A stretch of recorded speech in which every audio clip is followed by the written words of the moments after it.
El cristal es como un espejo de múltiples facetas que refleja diversos contextos y lugares. Su estructura es extraña, más bien amorfa. Ni hablemos de su fragilidad. Un pequeño golpe le puede causar grietas profundas, llegando incluso al punto de desmoronarse en diminutas piezas incomprensibles. Podemos continuar hablando del cristal, mencionar hasta su translucidez, que bajo un foco de un rayo de luz despliega colores brillantes. Pues si no lo sabían, la relación va con los jóvenes que ahora están entrando a la amargura de la adultez. Soy Darren Sarmiento y junto con mi compañera Hailey Johanna Coronel, el sociólogo y profesor Manuel Acevedo y la magíster en filosofía la profesora Sandra Orostegui, les presentamos el programa Espejo Generacional, comprendiendo la generación de cristal. ¿Cómo estás, Darry? ¿Todo bien? ¿Todo bonito? Bien, bueno, para los curiosos o para quien sea que nos está escuchando, pues este programa vamos a estar como desglosando un poco la generación de cristal, vamos a irlo ver si somos tan incomprendidos como creemos o no. Okay. También pues vamos a traer invitados de otras generaciones o de la misma generación para ver qué similitudes o diferencias tenemos unos con los otros. Y nada, pues vamos a construir ahorita como un panorama pues muy general de lo que es la generación de cristal, que son estos jóvenes que nacieron después del año 2000, ¿sí? 2000.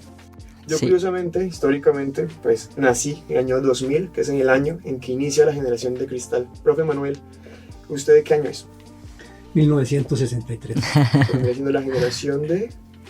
Yo Los boomers, ¿no? vengo de la generación de los baby boomers, despuesito. Uh-huh. ¿Y la profe Sandra? Yo soy de 1980. La generación X. sería La X. generación X. Ok. X.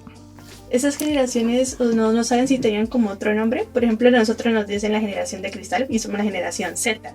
Es que eso es muy nuevo. Los estudios son muy nuevos. Total. Los norteamericanos que les fascina andar clasificando todo. Y les fascinan las estadísticas además. Son los que se han puesto en los últimos 30 años, tal vez, Sandra, a clasificar. Tal vez, sí. Sí. Sí. Entonces estas clasificaciones son muy nuevas. Son nombres que sobre todo han sido muy estudios norteamericanos. De hecho, yo siento que mi generación fue como la primera que se clasificó. O sea, nosotros y yo ya estaba en la adolescencia, cuando ya empezaron a decirnos la generación X. Sí, pero yo siento que, por ejemplo, mi mamá creció sin hablar de generación de nada, ¿sí? Era gente que vivía y que llevaba la vida con unas ciertas características, pues como se supone que se lleva, porque es que estas clasificaciones también nos pusieron a pensar en cómo llevamos la vida, cómo estamos entendiendo el mundo. Eso antes no se preguntaba, ustedes hacían lo que tenían que hacer sin preguntarse demasiado, aunque por supuesto cada época ha traído cambios.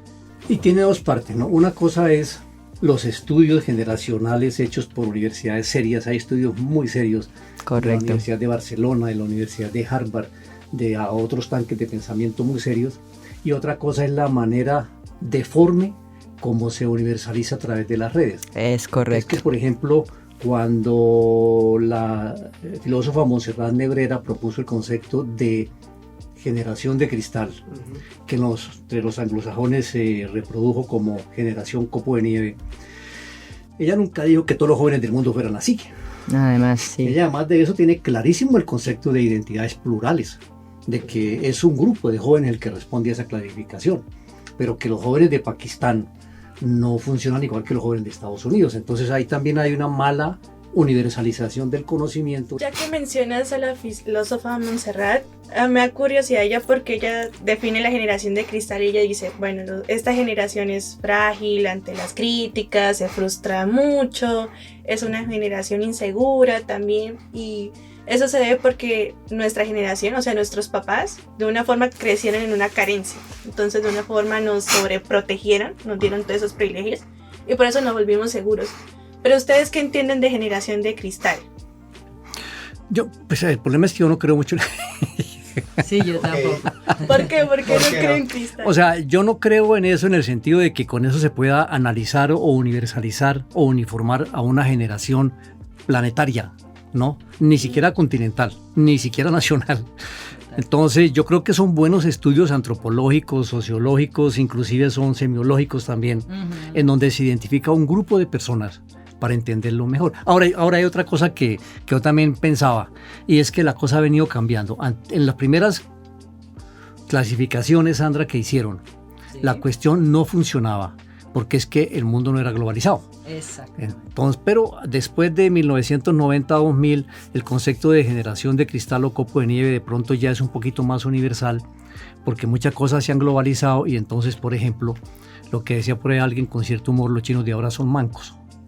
¿Mancos? Porque funcionan con una sola mano. Ok. La otra mano la pueden poner acá. Sí, dice, usan más manos, pero ¿cómo? Entonces, ¿dónde dejo el celular? Entonces, eso, por ejemplo, ya es universal. Igual lo tiene el chino de Pakistán, que el chino de Nueva York, que el muchacho de Aunque aquí. eso también es Entonces, relativo, ¿no? Es decir, las cifras hablan de un acceso al Internet todavía bajo en el mundo. Claro. Es decir, ni siquiera llegamos al 50% de acceso a Internet en el mundo. Entonces, eso también es relativo y de alguna forma, un poco como tú lo decías hace un momento, yo creo que hay una ilusión.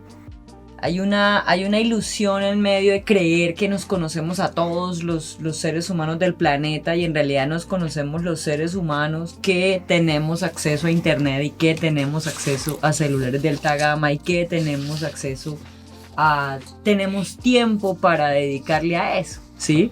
Y esa población que tiene eso todavía sigue siendo una porción pequeña en realidad del mundo. Lo que pasa es que hay un deseo de universalización de los acontecimientos y de los fenómenos. Entonces, también eso es un poco ilusorio, ¿no? Nosotros, porque nos movemos acá, en nuestro caso con Manuel, pues vivimos con los jóvenes, pasamos la mayor parte del día con jóvenes en estos espacios viviendo esto, y quizá a nosotros se nos hace un poco más cotidiano, pero nos salimos un poquito incluso de los linderos de la ciudad y ya nos encontramos con jóvenes que no tienen ni siquiera agua potable, por ejemplo. Y ahí ya la vida cambia completamente. inclusive hoy en día, pues ahí les dejo un tema para otro programa, ya hablan de la nueva generación, ¿no? La generación alfa, ¿no? Sí, Que después de los nacidos, más después de... chiquita nosotros. No son los hijos la- de ustedes, No, la que sería como nuestros primos. sino serían como sus primos. La de sí. mi hijo. Y tú dijiste una cosa con la que yo no estoy de acuerdo, ¿no? Que era que la generación de antes tenía unas carencias que las quieren como, o como si estuvieran botando sus frustraciones en usted. Yo creo que no había carencia, ¿no? Había otra forma Yo distinta. no hablaría más de la parte afectiva. O sea, Tampoco. yo siento que hay... Que pasa es que hay formas diferentes de dar afecto. Lo que pasa es que en aquel mundo heteropatriarcal y machista en que nos formamos, había maneras distintas del afecto, ¿no? Entonces a ustedes les queda muchísimo trabajo entender. Hoy en día, Sandra, un niño se sube a un árbol y la mamá le dice, descubre el mundo, ve a lo alto, descubre, si te caes, ya te levantarás. Mi mamá me veía subirme a un árbol y me decía, estoy esperando que se caiga para levantarlo de un manotazo, mejor dicho. Pero yo no podía que ella no me quisiera. Era otra forma de expresar la misma preocupación, ¿no? Entonces, no diría yo exactamente carencias, porque hoy en día hay un alto grupo de juventud que tiene muchísimas carencias afectivas, ¿no? La soledad y el abandono afectivo hoy en día es muy fuerte entre muchos jóvenes de ustedes que viven una soledad, y la soledad más triste que me parece, Sandra, que es la soledad acompañada, ¿no? Estar Sí. con otros seres humanos, pero realmente estar solo. Por eso hoy en día, acuérdese que hoy en día los que más ganan plata son los psiquiatras, ¿no? Y los Sí. psicólogos. Mucha Trate de- terapia, sí. Eso iba a decir, es que también ahí hubo un boom de la psicología. ¿Pero es ahorita o desde hace rato? No, digamos que vino para la generación de ustedes, digamos, Ujú. todavía sus papás probablemente no asistieron a terapia ni nada de eso, pero sí empezaron, por ejemplo, yo ya crecí con una educación donde había una cosa que se llamaba escuela de padres, y ahí ya se hablaba de que el castigo físico no va, de que sí, es decir, también hay unas discusiones que se empezaron a dar que yo recuerdo en mi infancia que eran muy problemáticas para la generación de mi mamá. Fue problemático porque entraron en ese choque, porque ellos sí fueron criados, como estaba contando Manuel, con el golpe, con el regaño, Sí. con el grito, y empiezan a tener hijos y a estos hijos ya no se les puede hacer, entonces quedaron un poco descolocados de cómo hacerlo, y ya la siguiente pues ya fue la de ustedes, que ya lo tenían clarísimo, esto no se puede hacer, esto no va, esto afecta, y entonces ahí también hay una realidad que se pone en discusión y pues que transforma todo. Había un eslogan que a la vez era una queja de mi generación. Somos la última generación regañada por los papás y la primera generación regañada por los Por hijos. sí. ¿Mm? Entonces, eso mostraba mucho ese cambio. Y esa también esa también la he visto con los profesores. Somos de los últimos regañados por los profesores. Regañados por los profesores y los primeros profesores regañados por los estudiantes. Entonces, porque eso implica ese momento Claro, de cambio sí. que todavía lo estamos viviendo. O sea, eso no es que el cambio ya se dio y estamos en un mundo feliz, no. O sea, ustedes vieron como esa transición de cambio de... Estamos viviendo. En todos los sentidos. Yo En siento todos los que- sentidos. Yo nací con un tocadiscos y hoy en día ya escucho música en Spotify y me toca aprender a manejarlo. Entonces yo he vivido ese cambio. Acoplarse un poco. Claro, ya por ejemplo la generación de los 90 ya son nativos digitales, ustedes ya son super nativos digitales, ya es otro mundo, ¿no? Eso implica otro cambio fundamental en la manera de ver el mundo. Yo resumiría, Sandrita, no sé, para no alargar mucho el cuento, porque es que a mí me da como pena personas mayores como nosotros juzgándolos a ustedes, por eso yo trato de una cosa que no puede aparecer aquí es ni el hecho de juzgarlos, ¿No? ni tampoco de Vamos a hacer un moralizar, espacio ¿no? para entendernos. Claro, Debatirla. para Yo creo debatirlo. que el juicio no cabe en No, ninguno, no. En ninguno, porque entramos en unos ejercicios que no nos permiten seguirnos pensando como humanidad. Para mí todo se resume a los humanos.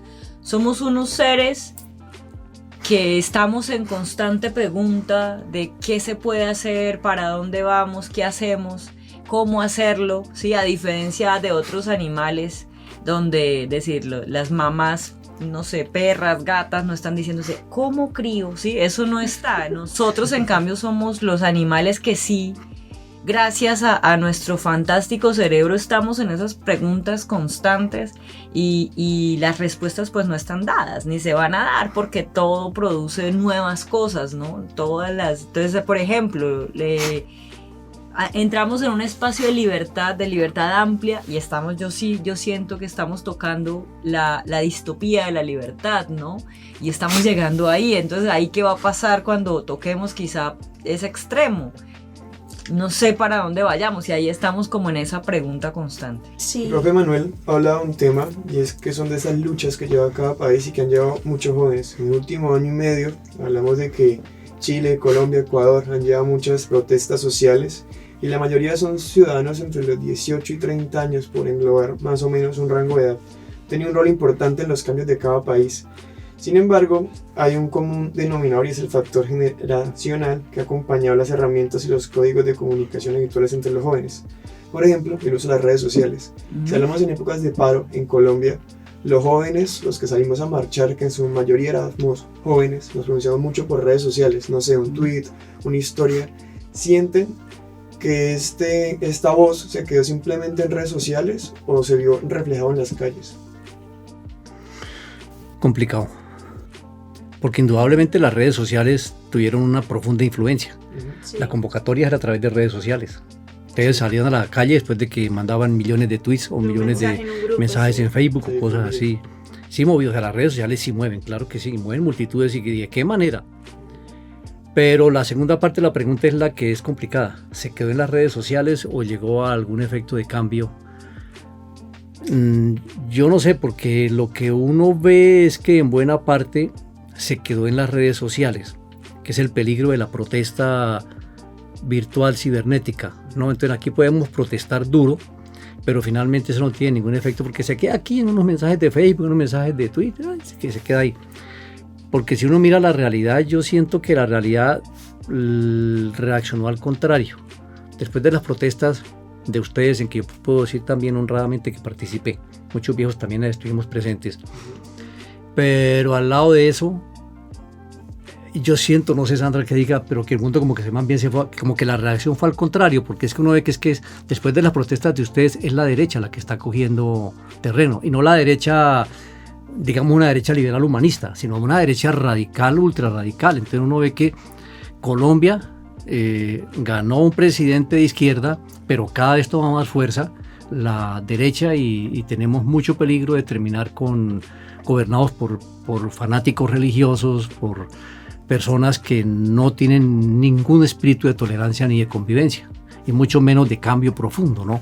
Argentina ni hablar, Europa, la mitad de Europa está llena de grupos neonazis cada vez más crecientes.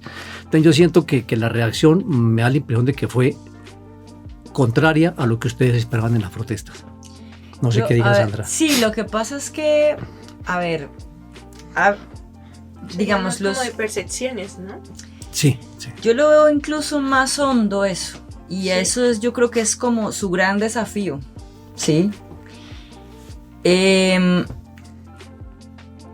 Sin duda alguna estamos con nuevas tecnologías, se ha transformado, eso no hay duda. La presencia de las redes sociales o la aparición de las redes sociales, y vuelvo como a la mirada de esta especie que se inventa esta cosa que llama internet y que nos cambia el modo como nos movemos, sin duda está adelantado, sin duda ha traído transformaciones, pero lo que sucede es que en términos profundos de lo que implican las transformaciones de los humanos, el resto va mucho más lento, porque es que no va tan rápido como eso, ¿sí? Es decir, ¿cómo lo veo yo?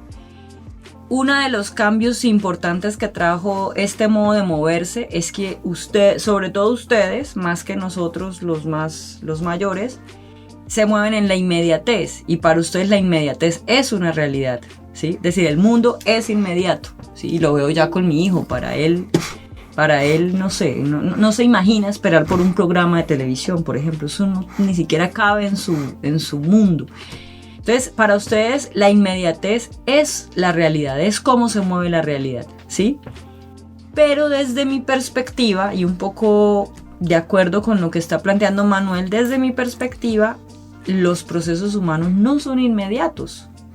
Entonces ustedes, me parece a mí, que están esperando que mandaron el tweet y la economía cambió. Y eso no va a pasar.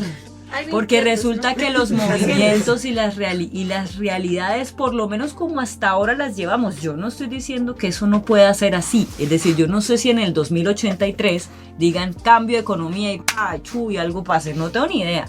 Pero en este instante, educación pública y gratuita, por ejemplo, era una de las arengas más importantes de la marcha. Sí. Eso no pasa como resultado de un tuit, eso pasa como resultado de unos procesos lentos, de grupos comprometidos, de acciones en las que se juntan las personas, las voluntades y empiezan a trabajar en pro de conseguir eso, ¿sí? Mi pregunta es, ahí sí viene una pregunta importante y por eso digo un desafío de su generación, es: ¿hay el compromiso, la actitud, la capacidad de meterse de plano años, porque eso no va a ser ni siquiera en meses, años a trabajar en pro de eso? Sí, bueno, yo tengo una percepción de los jóvenes en el tema del activismo por internet.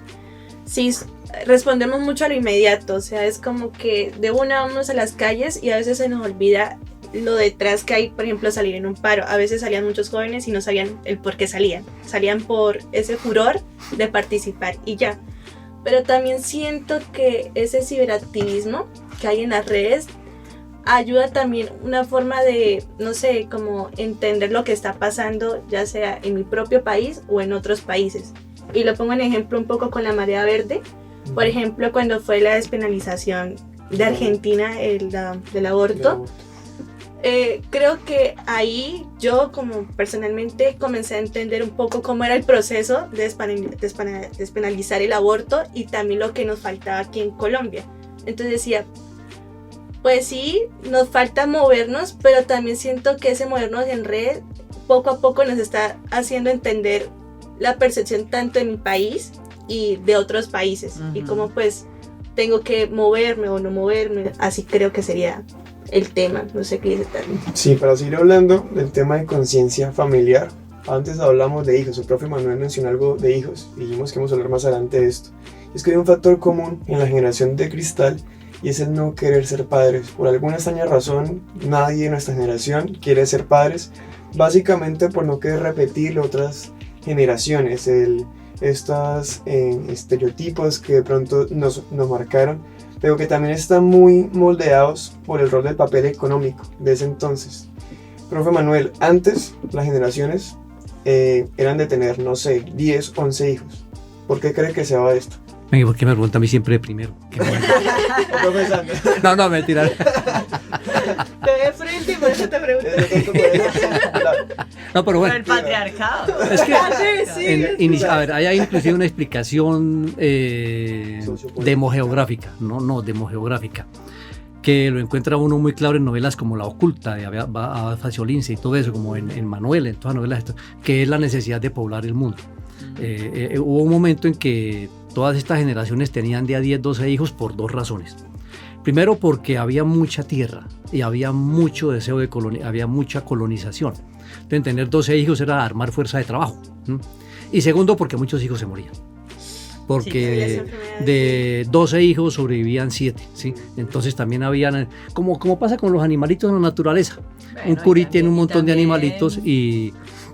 También patriarcalmente. Claro, hay claro. una- Además de eso hay una tercera razón y es la religiosa, que es que cualquier método anticonceptivo era pecado. Entonces suman una serie de cosas y la cuestión patriarcal, en fin, que hacen que tener muchos hijos era en ese momento una necesidad y un imperativo religioso, ético, ¿no?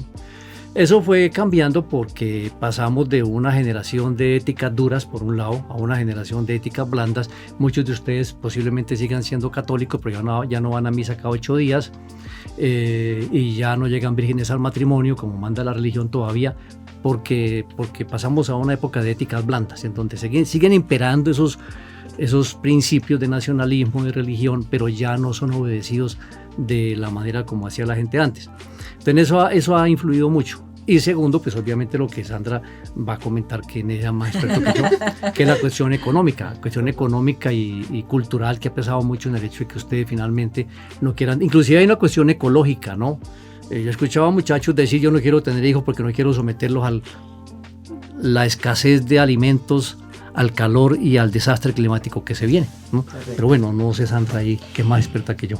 No, para nada, pero yo sí veo como dos factores, ¿no? Yo sí creo que uno de los cambios trascendentales de los últimos años es la posición de las mujeres. Sí. Es que las mujeres no Nuestra podíamos mamá, decir pues. que no íbamos a ser mamás, o sea, a ver. ¿Eres o eres? O eres mamá Ya o eres podías, mamá, ajá. y la tal realización de la mujer y todo ese montón de... De hecho, son no dos, existía ¿no? el delito de violación conyugal, era una No, obligación el sexo. No, y No estaba además bonito había separarse. dos, las mujeres no nos podíamos separar, no nos podíamos ir y hemos comprobado que en cuanto las mujeres nos pudimos separar, pues todas las mujeres nos separamos, o sea, casi que ninguna lo sostiene ahí. Obviamente no tengo cifras oficiales, pero a juzgar por el círculo social, no, sí, es decir, las mujeres, hay una cosa que uno comprueba y es: a las mujeres no nos dejaron separarnos durante siglos porque si nos dejaban pasaba lo que está pasando, la tal familia se caía a pedazos.